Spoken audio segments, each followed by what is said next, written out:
Hello friends, आज हम पढ़ेंगे fundamental properties of the dual problem. Okay, कि मतलब सबसे पहला काम क्या था हमारा कि हमने जो एक प्राइमल प्रॉब्लम के लिए ड्यूअल प्रॉब्लम की फॉर्मुलेशन तो कर दी थी, ठीक है। लेकिन अभी हमें यही नहीं पता कि उनके सॉल्यूशंस के बीच में रिलेशन कैसा है, सॉल्यूशंस का एग्जिस्टेंस का रिलेशन कैसा है।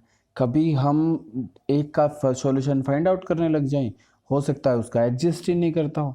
तो मतलब अभी सबसे पहले कुछ जनरल प्रॉपर्टीज़ पढ़नी है जो हमें ये अश्योर करेंगे कि हाँ, हम किसी का ड्यूअल फॉर्मेशन भी कर सकते हैं और साथ में उसका सॉल्यूशन भी फाइंड आउट कर सकते हैं और इस केस में ऑप्टिमल सॉल्यूशन भी मिल सकता है, ठीक है। तो ये क्या कह रहा है कि ये जो पोर्शन है, आज के लेक्चर में हम क्या पढ़ने की कोशिश करेंगे कि अगर एक ड्यूअल प्रॉब्लम के पास मतलब 8.7 या 8.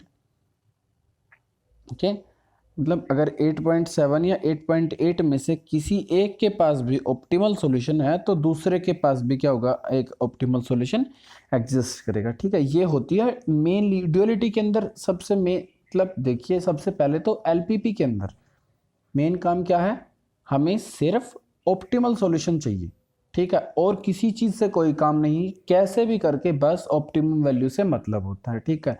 तो ये जो रिजल्ट है कि अगर एक के पास ऑप्टिमल सॉल्यूशन है तो दूसरे के पास भी ऑप्टिमल सॉल्यूशन होगा, ये तो फाइनल बात होगी। मतलब अगर ऐसा ही कर दिया हमने कि इसके पास ऑप्टिमल सॉल्यूशन है तो इस पे भी है और इसके करस्पॉन्डिंग ये है, फिर तो बात ही बन गई।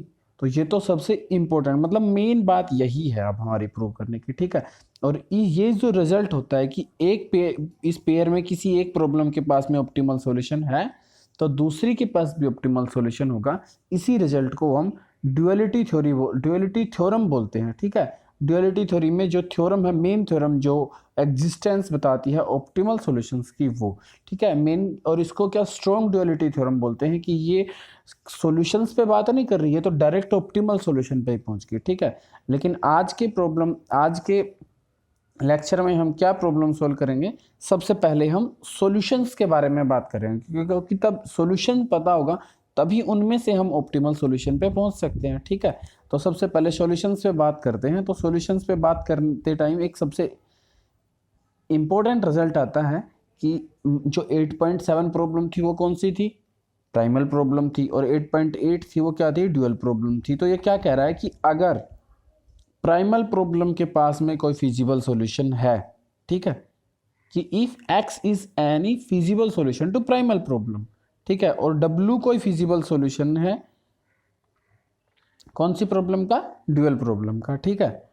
देन तो उस केस में क्या होगा, प्राइमल प्रॉब्लम और ड्यूअल प्रॉब्लम का ध्यान रखना। तो उस केस में क्या होगा, ये इनइक्वालिटी होल्ड करेगी, ठीक है।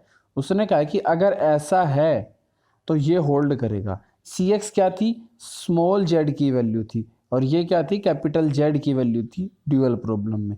तो मतलब ओवरऑल ये क्या कर रहा है कि उन दोनों के फंक्शंस की जो ऑब्जेक्टिव फंक्शंस हैं, मतलब उनके दोनों प्रॉब्लम्स के उनके बीच में रिलेशन बता रहा है कि फॉर एनी सॉल्यूशन, किसी भी सॉल्यूशन के लिए ये चीज़ होल्ड होगी। अगर सॉल्यूशन है तो बस क्या है, वो फिजिबल होना चाहिए।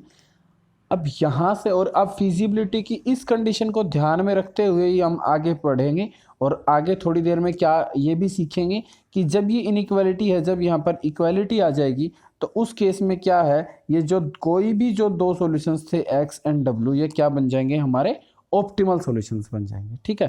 तो अभी इस रिजल्ट का प्रूफ पढ़ते हैं कि if X is any feasible solution to this problem then this will holds. Okay, इसको पढ़ने के लिए सबसे पहले क्या किया हमने, 8.7 प्रॉब्लम पे पहुंच गई। तो 8.7 प्रॉब्लम ऐसी ही थी, उसका जो कंस्टेंट सिस्टम था वो इसी से तो डिनोट कर रखा था।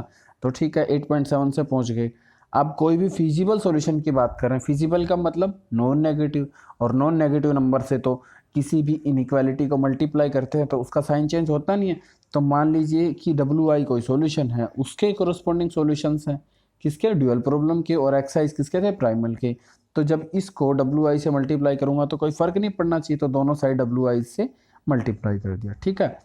सारों से कर लिया, मतलब करस्पॉन्डिंग एक बार W1 से, W2 से, W3 से, सबसे कर लिया, ठीक है, सारों से कोई फर्क नहीं पड़ रहा। और जब सब में सेम इनइक्वालिटी है तो उनको जब मैं उनका एडिशन कर दूंगा तो भी सेम इनइक्वालिटी रहेगी। तो और सबके साथ करने के बाद में मतलब जब मैं इसका सम कर दूंगा ओवर आई तो भी मेरे पे ये चीज़ होल्ड होगी। ठीक है, और सम करते ही देखिए क्या हो गया कि ये W हो गया, क्योंकि जब पूरा कंप्लीट हो चुका तो ये W, ये कैपिटल D और ये X, यही बन गया।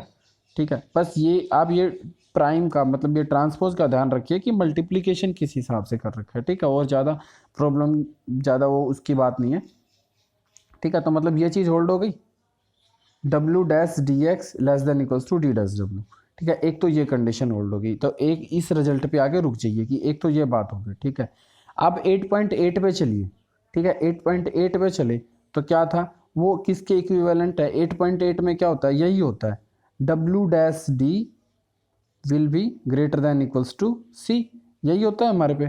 ठीक है, इसको क्या करो, इसको किसी एक्स से मल्टीप्लाई कर दो, किसी एक्स से नहीं, उसी एक्स से जो हमारा फिजिबल सॉल्यूशन था प्राइमल प्रॉब्लम का। क्यों, क्योंकि वो भी नॉन नेगेटिव है तो उससे भी कोई फर्क नहीं पड़ेगा, तो उससे मल्टीप्लाई किया तो रिजल्ट क्या होल्ड हो गया, ये रिजल्ट होगा। अब इन दोनों को देखो, लेफ्ट हैंड साइड सेम है, ये इससे ग्रेटर है इससे लेस है, तो यहाँ से क्या लिख सकते हैं, डायरेक्टली कंक्लूड करके हम लिख सकते हैं ना कि जब इन दोनों से कंक्लूड करेंगे तो क्या लिख देंगे कि ये चीज़ हमारी होल्ड हो जाएगी। ठीक है, सिंपल रिजल्ट ये। ठीक है, ये क्या है, ये एक मतलब ये वीक ड्युअलिटी थ्योरी है, मतलब थ्योरम्स है, मतलब ये हमें क्या बता रही है कि सिर्फ सॉल्यूशंस में उसके ऑप्टिमल सॉल्यूशंस में मतलब क्या होना चाहिए, कुछ नेसेसरी कंडीशंस बता रही हैं, ओवरऑल एग्जिस्टेंस की बात नहीं कर रही यहाँ पे।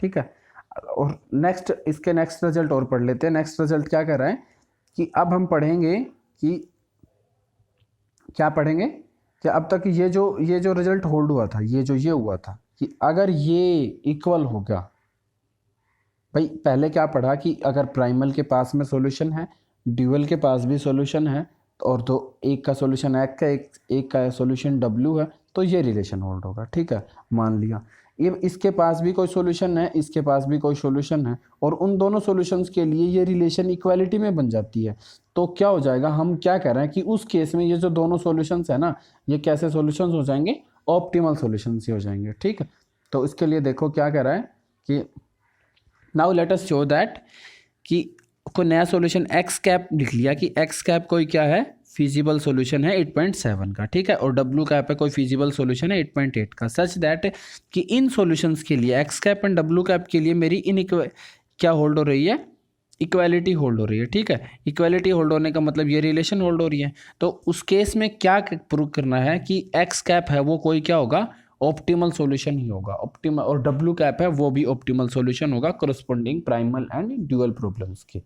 ठीक, तो ऑप्टिमल सॉल्यूशन का मतलब कोई इसके अलावा कोई भी सॉल्यूशन लेंगे तो उस पे Z की वैल्यू है वो ऑप्टिमम रहेगी, मतलब कि अगर मिनिमाइजेशन प्रॉब्लम है तो इनके लिए Z की वैल्यू मिनिमम रह जाएगी, अगर मैक्सिमाइजेशन है तो मैक्सिमम रह जाएगी। ठीक है, तो क्या कह रहे हैं कि हमने क्या किया, इसको प्रूफ को पढ़ने के लिए सबसे पहले ये जो रिलेशन जो हमें गिवन है इसका यूज़ कर लिया।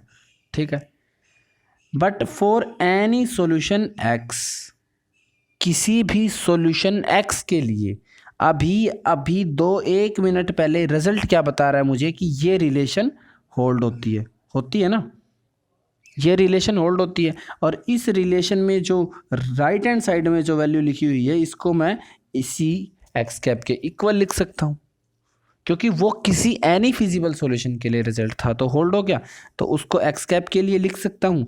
तो इसका मतलब ओवरऑल कंक्लूड करूँगा तो क्या लिख दिया, यही हो गया, C X will be less than equals to C X cap.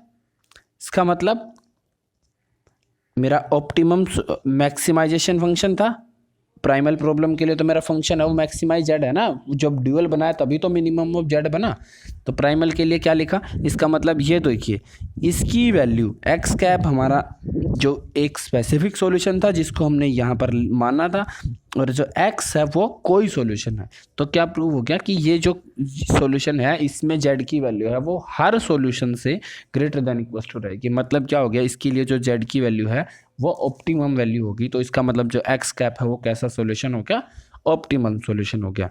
Similarly हम इस रिलेशन को इस तरीके से भी लिख सकते हैं इस रिलेशन को इस तरीके से भी लिख सकते हैं, ये तो एज इट इज ही लिखा हुआ है, ठीक है। कि आप क्या करते हैं, इसके लिए तो हमने कौन कौन से सॉल्यूशन माने थे, एक्स कोई जनरल और डब्ल्यू कैप, भाई कोई दो फिजिबल सॉल्यूशन ही मानने थे। अब इसके लिए हम क्या कर लेते हैं, एक्स कैप ले लेते हैं और डब्ल्यू कोई जनरल सॉल्यूशन ले लेते हैं।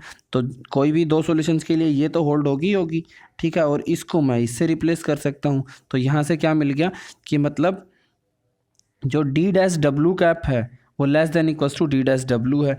मतलब किसी भी डब्ल्यू कोई आर्बिट्रेरी सॉल्यूशन लिया तो उस सॉल्यूशन की वैल्यू डब्ल्यू कैप के अबाउट जो वैल्यू है जेड की उससे क्या आ रही है, ग्रेटर देन आ रही है। इसका मतलब ये वैल्यू है, ये कैसी है, डी डैश डब्ल्यू कैप कैसी वैल्यू है, मिनिमम वैल्यू है। और मिनिमम वैल्यू का मतलब ये क्या है, ऑप्टिमम वैल्यू ऑफ जेड है कोरोस्पोंडिंग द ड्यूअल प्रॉब्लम, ठीक है।